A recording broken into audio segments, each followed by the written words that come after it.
नमस्कार, मैं Neetu. Class 12 geography chapter number 3 part first. हमने ज्योग्राफी के 2 चैप्टर कर चुके हैं। आज हम 3rd चैप्टर पढ़ेंगे, जनसंख्या संगठन। जनसंख्या का आयु, लिंग, निवास स्थान, व्यवसाय, शिक्षा व जीवन प्रत्याशा के आधार पर बंटवारा जनसंख्या संगठन कहलाता है। जनसंख्या संगठन से यहाँ पर मतलब है कि जब जनसंख्या आयु, लिंग के आधार पर, निवास स्थान के आधार पर, व्यवसाय के आधार पर, शिक्षा और जीवन प्रत्याशा होता है जीवन जीने की इच्छा के आधार पर जब जनसंख्या का बंटवारा हो जाता है, जब जनसंख्या एक जगह पर संगठित हो जाती है किसी भी वजह से, तो वो कहलाता है जनसंख्या संगठन। इसे आगे है लिंग संगठन। लिंग संगठन क्या होता है? तो स्त्रियों और पुरुषों की संख्या किसी देश की महत्वपूर्ण जनांकीय विशेषता होती है। अगर हम किसी भी देश के बारे में सोचते हैं तो वहाँ पर कितनी स्त्रियाँ हैं, कितने पुरुष हैं, उनकी संख्या ही सबसे विशेष देखी जाती है, वो कितनी है। लिंगानुपात अगर हम देखें कि लिंगानुपात क्या होता है, तो जनसंख्या में स्त्रियों और पुरुषों की संख्या के बीच के अनुपात को लिंगानुपात कहते हैं। कि हमारी जितनी भी जनसंख्या है उसमें स्त्रियों और पुरुषों की संख्या के बीच का अनुपात कितना है, कि कितनी स्त्रियां हैं, कितने पुरुष हैं। जैसे 1000 अगर पुरुष हैं तो स्त्रियों की संख्या कितनी है। तो किस तरीके से लिंगानुपात निकाला जाता है, वो फॉर्मूला होता है स्त्रियों की जनसंख्या अपॉन में पुरुषों की जनसंख्या। यहाँ पर स्त्रियों की जनसंख्या अपॉन पुरुषों की संख्या, जी कितनी स्त्रियां हैं उसके अपॉन में पुरुषों की संख्या मल्टीप्लाई 1000। इसी तरीके से इस सूत्र के माध्यम से, इस फॉर्मूले के माध्यम से हम क्या निकालते हैं, लिंगानुपात निकालते हैं। और कहा जाता है प्रति 1000 पुरुषों पर स्त्रियों की संख्या की। 1000 पुरुषों पर हम देखें तो स्त्रियों की संख्या कितनी है, कितनी स्त्रियां हैं, वो होता है लिंगानुपात। इस तरीके से हम किसी भी क्षेत्र का, किसी भी देश का लिंगानुपात निकाल सकते हैं। दूसरा भेदभाव। जहाँ भेदभाव होता क्या है, हम एक नोट के माध्यम से समझने की कोशिश करेंगे। जहाँ लिंग के आधार पर स्त्री व पुरुषों में भेदभाव किया जाता है, सिर्फ लिंग के आधार पर कि ये लड़का है, ये लड़की, इस आधार पर जब भेदभाव किया जाता है तो हम उसे क्या कहते हैं, भेदभाव कहते हैं। लिंग के आधार पर जब हम भेदभाव कहते हैं, वहाँ लिंगानुपात में अंतर देखने को मिलता है। जहाँ पर हम स्त्री और पुरुष, स्त्री में और पुरुषों में, स्त्री में, लड़कियों में और लड़कों में, स्त्रियों में और पुरुषों में भेदभाव करने लगते हैं। लड़कों को ज़्यादा तवज्जो दी जाती है, ज़्यादा अहमियत दी जाती है।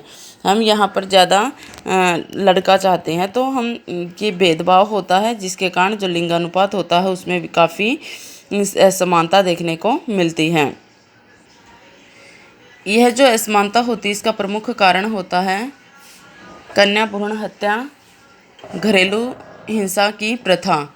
कन्या भ्रूण हत्या और घरेलू हिंसा की जो प्रथा है, वही सब लिंगानुपात जैसे भेदभाव को समझने में हमें सहायता करते हैं। यह अंतर पुरुषों के व महिला के और के द्वारा किया गया जाने के कारण होता है। यह अंतर पुरुषों के व महिलाओं के द्वारा किए जाने के कारण भी होता है। यह अंतर किसके कारण होता है, पुरुषों और महिलाओं के द्वारा। पुरुषों को ज़्यादा अहमियत दी जाती है, महिलाओं को कम अहमियत दी जाती है, जिसके द्वारा भी अंतर देखने को मिलता है। विश्व जनसंख्या अनुपात 1000 पुरुषों पर 990 महिलाएं हैं। अगर हम विश्व जनसंख्या के अनुपात को देखते हैं तो जहां 1000 पुरुष है वहां पर 990 महिलाएं हैं। 10 महिलाएं कम है विश्व के आधार पर।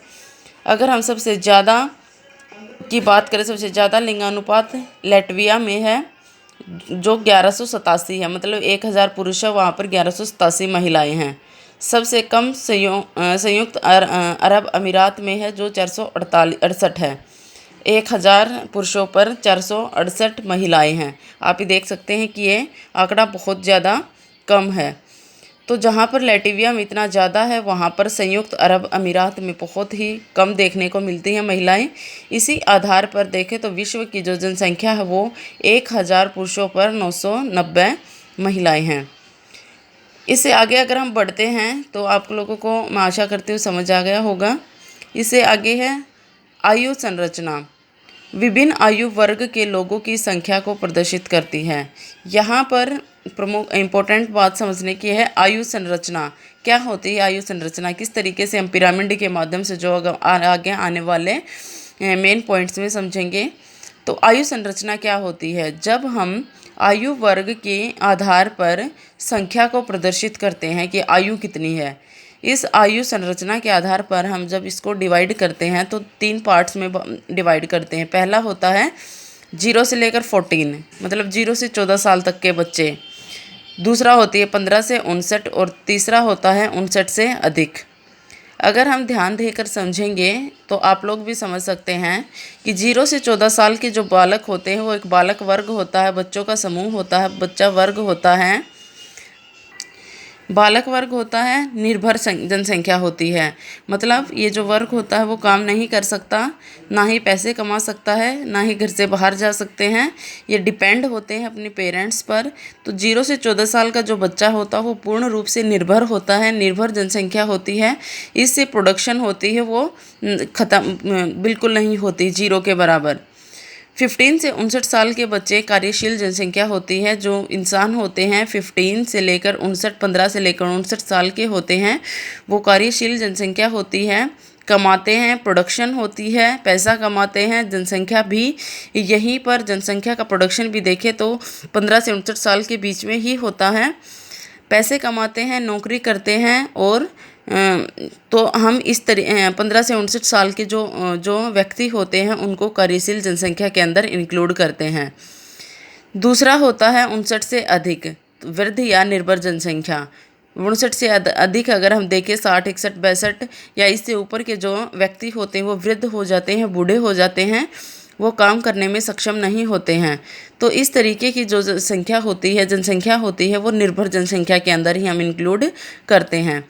तो इन तीनों में 0 से लेकर 14 साल और 59 से अधिक दोनों ही वर्ग डिपेंडिंग जनसंख्या जो होती है, पॉपुलेशन होती है, डिपेंडिंग पॉपुलेशन होती है पर निर्भर करते हैं, जिसमें 0 से 14 में हम बालक वर्ग को और 59 साल से अधिक हम वृद्ध जनसंख्या को इंक्लूड करते हैं।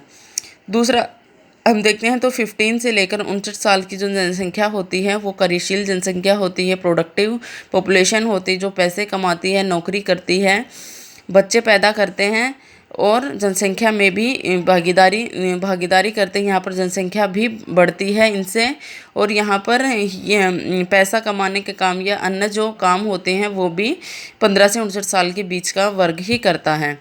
तो जिस देश की 15 से 59 साल की जनसंख्या अधिक होती है वो देश या तो विकासशील होते हैं या विकसित देश होते हैं।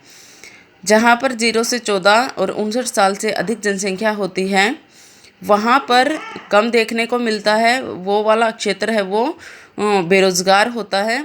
और बेरोज़गार का मतलब है कि यहाँ पर जो पॉपुलेशन होती है वो 0 से 14 और 59 से अधिक जो पॉपुलेशन होती है वो निर्भर जनसंख्या होती है।